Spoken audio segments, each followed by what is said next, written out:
My children, our first chapter is crop production and management.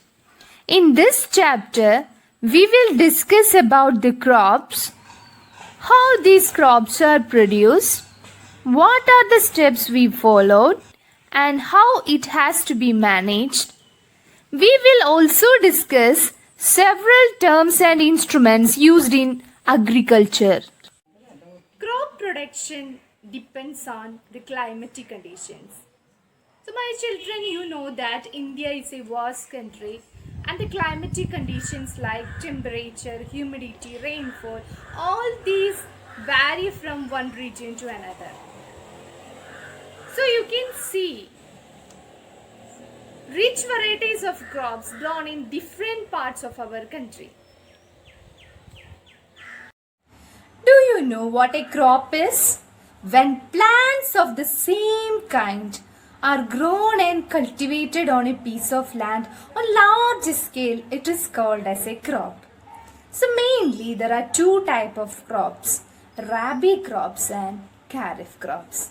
So let us check what is rabi crop and what is a kharif crop. We can classify the crops into two types. They are kharif crops and rabi crops. Kharif crops are the crops which are sown in the rainy season. So you know that the rainy season begins from June. So June to September is the season. The examples are paddy, maize, soyabean, groundnut, cotton, etc. And the second type is rabi crops. These are the crops grown in winter season.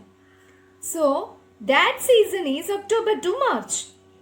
Examples are wheat, gram, pea, mustard, etc.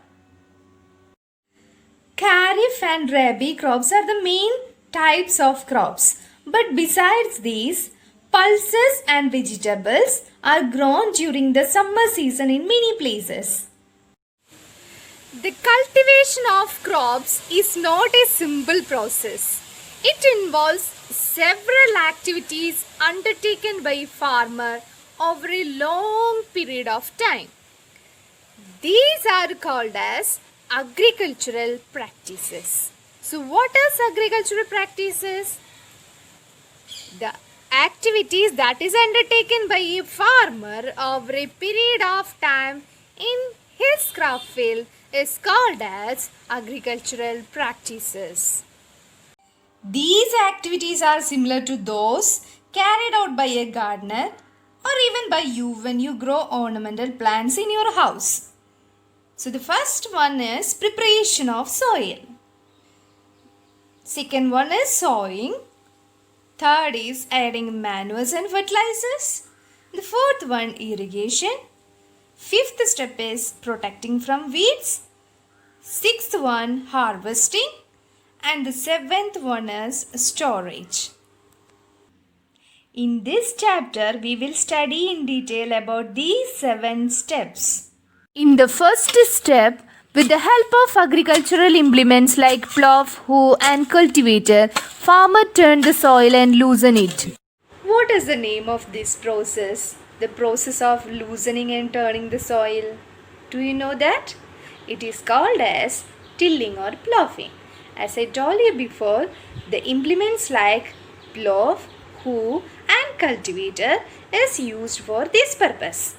Suppose if the soil is very dry, it may needs watering before ploughing the soil. The plough field may sometimes contain big pieces of soil. These are called as crumbs. C-R-U-M-B-S, crumbs. So it is necessary to break these crumbs. It can be done with the help of another implement called as plank. The next step is the leveling of the soil. It is done with the help of a leveler. These are the 3 agricultural implements used by farmers. They are plough, hoe and cultivator.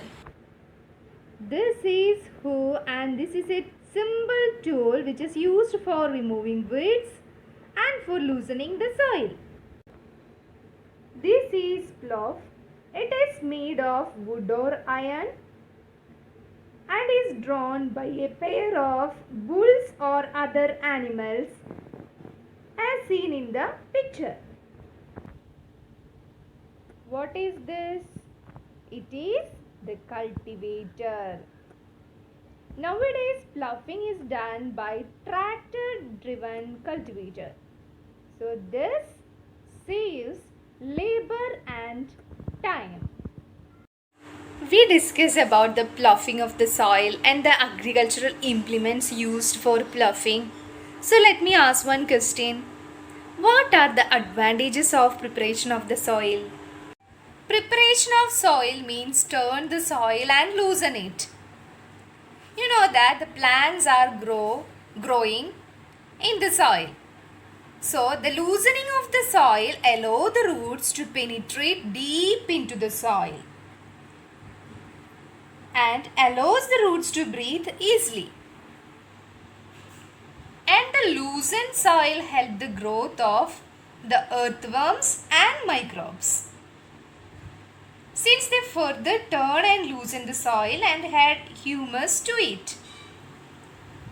Only a few centimeters of the top layer of the soil supports plant growth.